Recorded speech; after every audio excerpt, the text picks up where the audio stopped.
Hello friends, welcome to Sindhu English channel. First of all, I would like to thank everyone for the subscribers, those who have supported us to get the 10,000 subscribers. So இந்த மிகப்பெரிய வெற்றிக்கு காரணம் எல்லாமே உங்களுடைய பேர் ஆதரவு தாங்க. அதுக்கு என்னுடைய மனமார்ந்த நன்றியை முதல்ல நான் தெரிவிச்சுக்கிறேன். ஸோ இன்றைக்கி நம்மளுடைய கிளாஸஸில் யூனிட் 9ல் இருக்கக்கூடிய ஒரு டாபிக் தான் நம்ம பார்க்க போகிறோம். The origin of language by F.G. Wood. Okay, this is the F.G. Wood அப்படிங்கிறவர் பார்த்தீங்க அப்படின்னா origin of language அப்படிங்கிறத சொல்லியிருக்காரு. ஃபர்ஸ்ட் லாங்குவேஜ் அப்படின்னா என்னன்னு பார்த்தோம் அப்படின்னா மொழி. ஸோ இந்த மொழி வந்து எப்படி தோன்றுச்சு? நம்ம நல்லா பேசுகிறோம், நமக்கு நிறைய மொழிகள்லாம் கூட தெரியும், ஆனால் இதை பற்றின ஆராய்ச்சிகள் இது வரைக்கும் நம்ம செய்ததில்லை. ஸோ ஃபஸ்ட் டைம் இப்போ நம்ம தெரிஞ்சுக்க போகிறோம் மொழியை பற்றி. மொழி வந்து எப்படி முதல்ல மனிதர்கள்கிட்ட உருவானது அப்படிங்கிறத பற்றி சொல்லியிருக்காங்க. ஸோ இதில் இன்னும் நீங்கள் ரிலேட்டடாக என்ன ஒரு வெக்காபுலரிஸ் நீங்கள் தெரிஞ்சுக்கலாம் அப்படின்னு பார்த்தீங்கன்னா, லாங்குவேஜ் அப்படின்னா மொழி, சரிங்களா? அதுவே லிங்குஸ்டிக்ஸ், LINGUISTICS, லிங்குஸ்டிக்ஸ் அப்படின்னு சொன்னிங்கன்னா மொழியியல் அப்படின்னு சொல்லுவாங்க. அதாவது மொழியை பற்றி படிக்கிறதா இருக்கட்டும், இல்லை இந்த மொழி சார்ந்த விஷயங்களை பற்றி சொல்கிறது வந்து பார்த்திங்கன்னா லிங்குஸ்டிக்ஸ் அப்படின்னு சொல்லுவாங்க. அந்த ஆராய்ச்சி செய்கிறாங்க இல்லையா, அந்த மொழியை பற்றின ஆராய்ச்சி செய்கிறவங்களுடைய பேர் பார்த்திங்கன்னா லிங்குவிஸ்ட். ஸோ லிங்குவிஸ்ட் அப்படின்னா one who talks or one who research about the language, that person is known as linguist. So F.T. Wood is called as a linguist.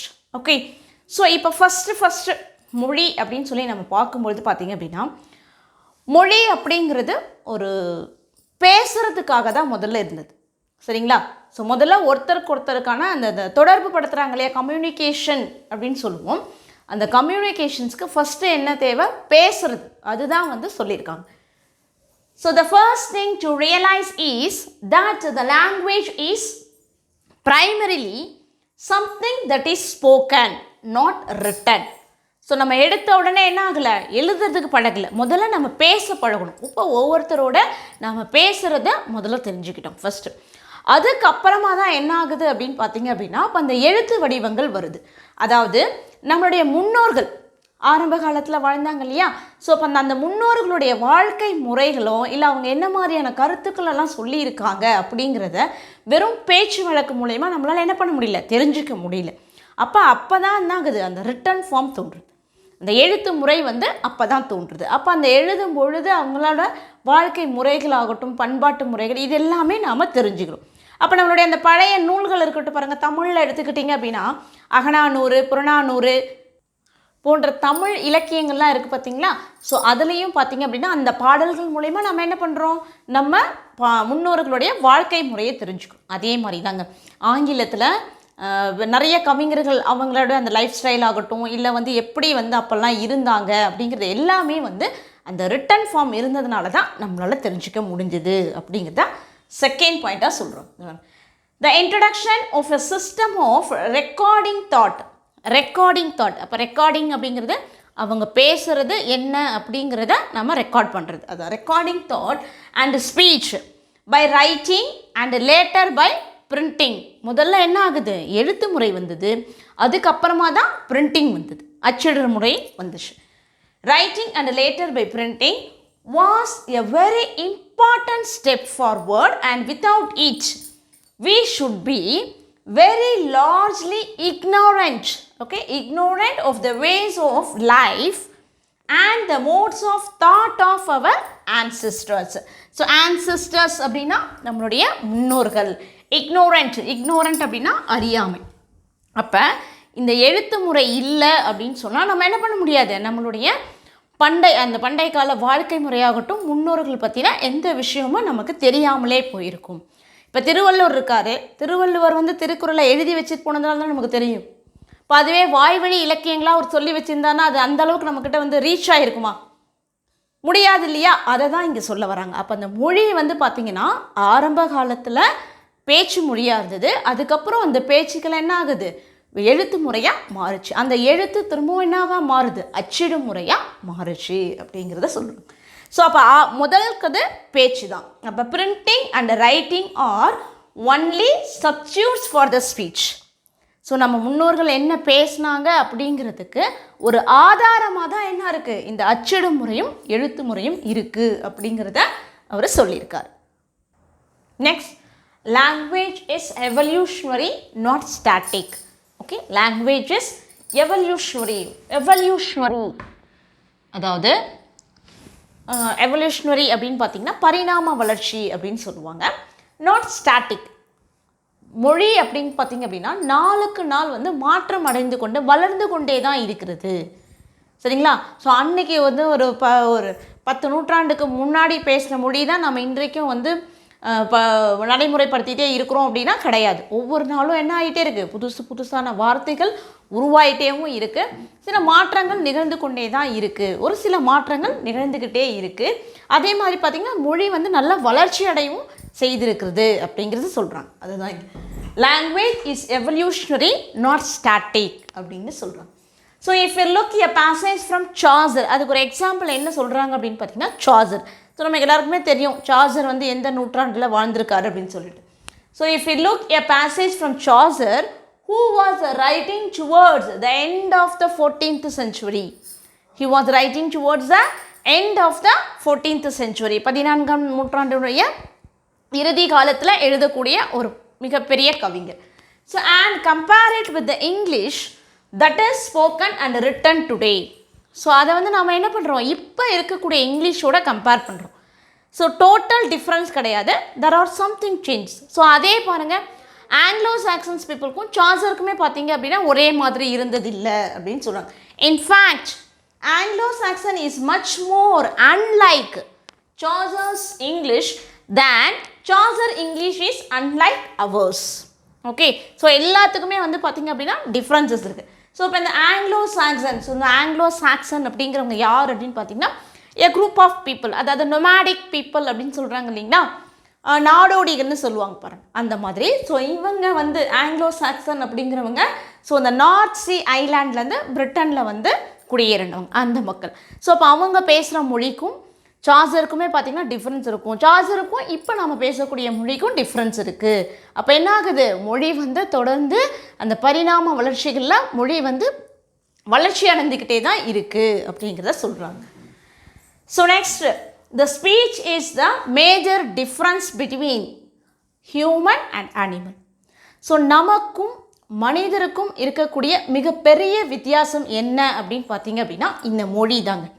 So உணர்வுகள் கூட என்ன இருக்குது, விலங்குகளுக்குமே உணர்வுகள் இருக்குது. விலங்கு கூட பாருங்கள் அப்படின்னா இப்போ மயில்லாம் கூட பார்த்திங்க அப்படின்னா சந்தோஷத்தில் தோகை விரிச்சு ஆடும். ஸோ திடீர்னு ஒரு விலங்குக்கு அடிபட்டுச்சுன்னா கூட கண்ணீர் விடும். ஸோ இப்போ the animals has the feelings of pain, happiness, sex, everything. எல்லா விலங்குகளுக்குமே உணர்வுகளுக்கும் இருக்குது. ஆனால் அந்த உணர்வுகளை வெளிப்படுத்தக்கூடிய அந்த மொழி யார்கிட்ட இருக்குது அப்படின்னு பார்த்தீங்கன்னா மனிதர்கள்கிட்ட தான் இருக்குது அப்படிங்கிறத சொல்கிறோம். It should be realized that the speech or language, மொழியாகட்டும் நம்முடைய பேச்சாகட்டும், speech or language is the distinguished characteristics of a man as such and is one of the chief attributes, and this is the one of the chief attributes which differentiate அப்படின்னா வேறுபடுத்தி காட்டுறது, which differentiate him from other animal species. So அப்போ அந்த மனிதருக்கும் விலங்குக்கும் உள்ள வேறுபாட்டை காட்டுறதே எது, இந்த மொழி தான். இப்போ அந்த விலங்குகள் பேச ஆரம்பிச்சிட்டாங்கன்னா அப்போ விலங்குகளுக்கும் நமக்கும் வித்தியாசமே இல்லாமல் போயிடும் இல்லையா. அப்போ நம் மனிதர்களுக்கும் விலங்குக்கு உள்ள வித்தியாசமே இந்த மொழி தான் அப்படிங்கிறத சொல்கிறார். Now we are going to see theories of language. So இந்த மொழி வந்து எப்படி ஆரம்ப காலகட்டத்தில் உருவானது அப்படிங்கிறத the linguistics has made this by the assumption only. So வந்து அந்த லிங்குவிஸ்டிக்ஸ் மொழியியலாளர்கள் அப்படின்னு சொல்கிறோம் இல்லைங்களா, அவங்க வந்து பார்த்திங்க அப்படின்னா இது வந்து கரெக்டாக அப்படிங்கிறதுல ஒரு அசம்ஷன். ஸோ இந்த மாதிரி எல்லாம் வந்து மொழி உருவாகி இருக்கும் அப்படிங்கிறத சொல்லியிருக்காங்க.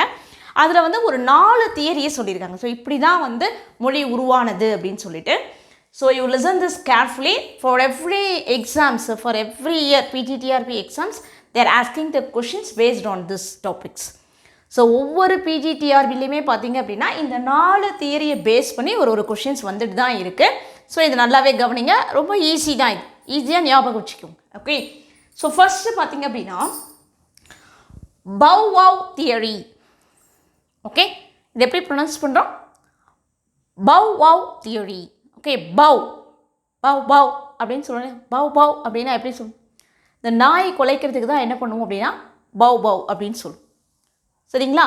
ஸோ இந்த மாதிரி மக்கள் வந்து பார்த்திங்கன்னா ஒலிகள் மூலயமா வந்து மொழியை தேர்ந்தெடுத்திருக்காங்க அப்படிங்கிறத சொல்லியிருக்காங்க. First, the bow wow theory is based on imitation of sound. Imitation of sound, ஒலிகள் மூலமாக மொழியை முதல்ல ஆரம்பிச்சிருக்காங்க அப்படிங்கிறத சொல்கிறோம்.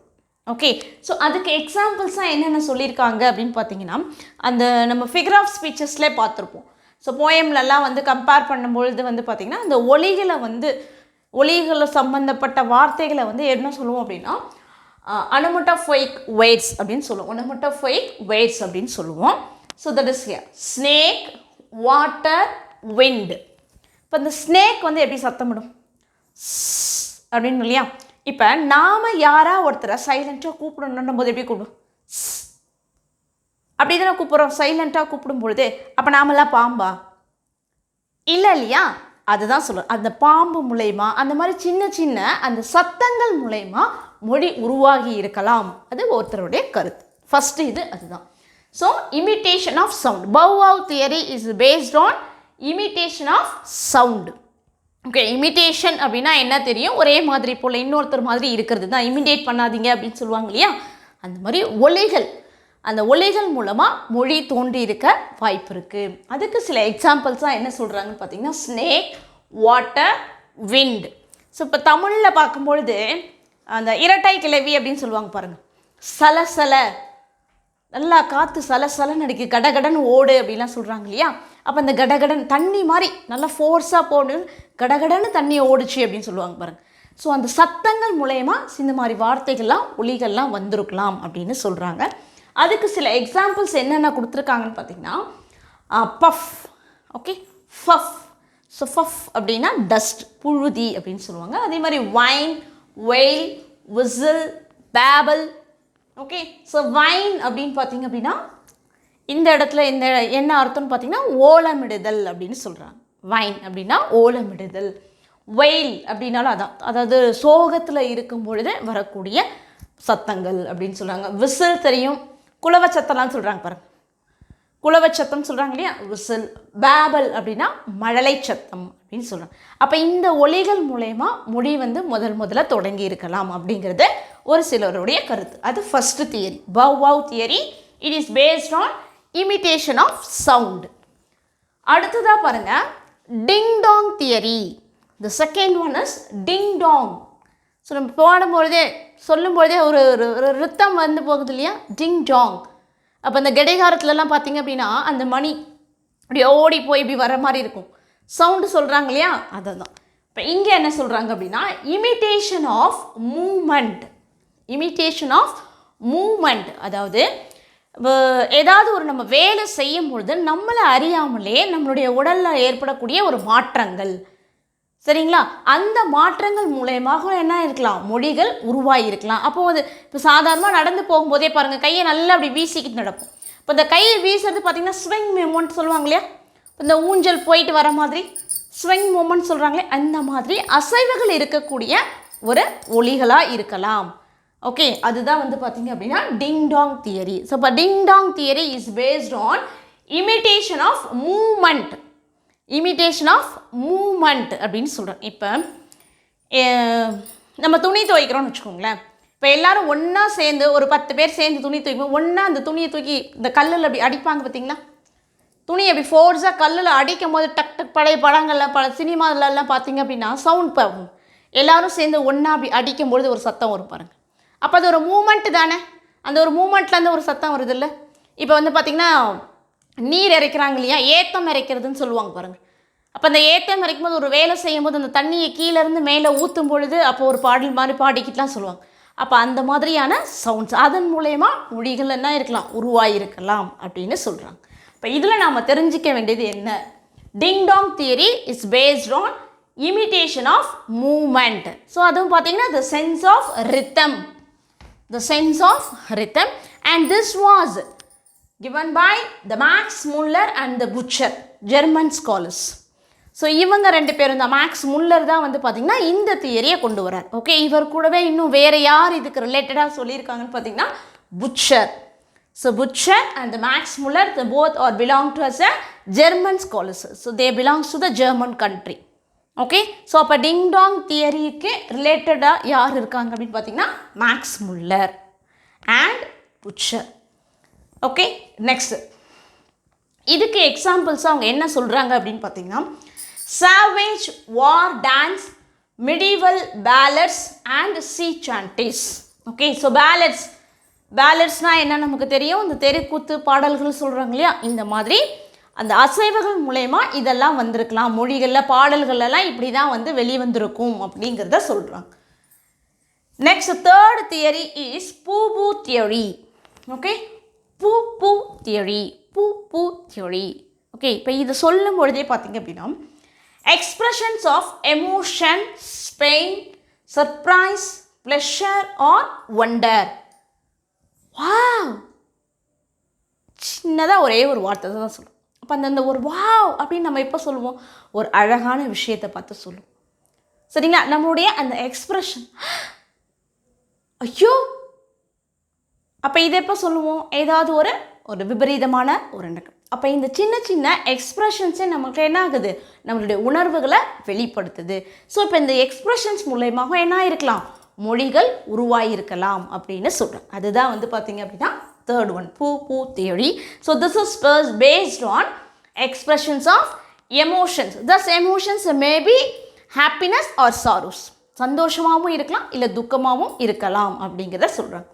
அண்ட் லாஸ்ட் ஒன் பார்த்தீங்க அப்படின்னா கெஷர் தியரி. ஸோ கெஷர்னாலே நமக்கு நல்லாவே தெரியும், செய்கைகள்.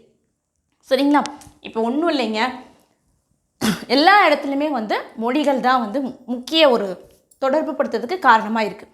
இப்போ நமக்கு வந்து பார்த்திங்க அப்படின்னா தமிழ் நல்லாவே தெரியும். இப்போ ஹிந்தி தெரியலன்னு வச்சுக்கோங்களேன். இப்போ நம்ம ஹிந்தி பேசக்கூடிய ஒரு நகரத்துக்கு போகிறோம், ஒரு டெல்லிக்கு போகிறோம், இல்லை மும்பை போகிறோம். இப்போ அங்கே போய் நமக்கு தேவையானதை நம்ம எப்படி கேட்போம். இப்போ நீங்கள் ரொம்ப தாகமாக இருக்கிறீங்க, தண்ணி வேணும் அப்படின்னா என்ன பண்ணுவீங்க, தண்ணி கொடுன்னா அவங்களுக்கு தெரியாது. அப்போ நம்ம என்ன பண்ணுவோம், செய்யணும் கேட்கணும் இல்லையா, இல்லை சாப்பாடு எதாவது வேணும், இல்லை எழுத ஒரு பேனா வேணும், இப்படி எழுதி காட்டுறோம் இல்லையா. அப்போ அந்த கெஷர், அப்போ இதன் மூலயமா நம்ம என்ன பண்ணுறோம் தெரிஞ்சு. இப்போ ஆரம்ப காலகட்டங்களில் இப்படி தான் வந்து மொழி உருவாயிருக்கும், கெஷர் தியரி. ஸோ இப்படி தான் வந்து மொழி கொஞ்சம் கொஞ்சமாக உருவாயிருக்கும் அப்படிங்கிறது யார் ஃபஸ்ட்டு சொன்னாங்க அப்படின்னு பார்த்தீங்கன்னா வில்ஹெம் வூண்ட். சரிங்களா, வில்ஹெம் வூண்ட் அப்படிங்கிறவர் தான் இந்த ரிசர்ச்சை அவர் கொண்டு வந்தார். அதுக்கப்புறமா பார்த்தீங்கன்னா சர் ரிச்சர்ட் பேஜ். ஸோ அவரும் பார்த்தீங்க அப்படின்னா அவருடைய இந்த ஹியூமன் ஸ்பீச் இந்த நூலில் பார்த்தீங்க அப்படின்னா அவர் இதை குறிப்பிட்டிருக்காரு. ஸோ ஃபஸ்ட்டு வந்து வில்ஹெம் வூண்ட் சொல்லியிருக்காரு. ஸோ நெக்ஸ்ட்டு அதையே வந்து என்ன பண்ணியிருக்காங்க அப்படின்னா சர் ரிச்சர்ட் பேஜ் அப்படிங்கிறவரும் கண்டினியூ பண்ணி சொல்லியிருக்காரு. ஸோ அப்போ இந்த கெஷர் தியரியோட தொடர்புடையவங்க யார் அப்படின்னு பார்த்தீங்கன்னா Wilhelm wound and sir Richard page. அவ்வளோதாங்க. ஸோ இப்போ இது ரொம்ப ஈஸி தானே உங்களுக்கு, இதில் ஒன்றும் கஷ்டம் இல்லையே. So bow theory is based on imitation of sound. Ding dong theory is based on imitation of moment. So இந்த தியரிக்கு தொடர்புடையவர் யார் அப்படின்னு பார்த்தீங்கன்னா Max Muller and Butcher. So they belongs to German country. Next pooh theory. So this is the theory based on the expressions. And last one is Gesher theory, and this related to Wilhelm Wundt and Sir Richard Page. Okay, so Gesher theory. So இப்போவும் இந்த 4 விஷயத்தையும் நாம் பயன்படுத்தி தான் இருக்கும் சொல்லியிருக்கேன். இப்போ இந்த நான் எக்ஸாம்பிள் சொன்னேன் இல்லைங்களா. ஸோ இப்போ இதே மாதிரி தான் நம்ம என்ன பண்ணுறாங்க, நம்மளுடைய முன்னோர்கள் ஆரம்ப காலத்தில் இருந்திருக்காங்க, அதே தான் நாம் இன்றைக்கும் ஃபாலோ பண்ணிக்கிட்டே இருக்கிறோம் அப்படின்னு சொல்கிறாங்க. So this is the origin and theories of language. சரிங்களா. ஸோ இப்போ 9th யூனிட் தான் ரொம்ப டஃப்பாக இருக்கும், 10th யூனிட்டு 8th யூனிட் தான் ரொம்ப டஃப்பாக இருக்கும் அப்படின்னு நீங்கள் நினச்சிட்ருக்கீங்க. அந்த மனப்பான்மையை முதல்ல வந்து விட்டுடுங்க. எந்த டாப்பிக்காக இருந்தாலும் சரி, அதை நம்ம புரிஞ்சிக்கிட்டு அதை எளிமையாக படித்தோம் அப்படின்னா எல்லாமே ஈஸியாக தாங்க இருக்கும். ஓகேங்களா. ஸோ இந்த வீடியோ உங்களுக்கு பிடிச்சிருந்ததுன்னா லைக் பண்ணுங்கள், ஷேர் பண்ணுங்கள், மறக்காமல் கமெண்ட் பண்ணுங்கள்.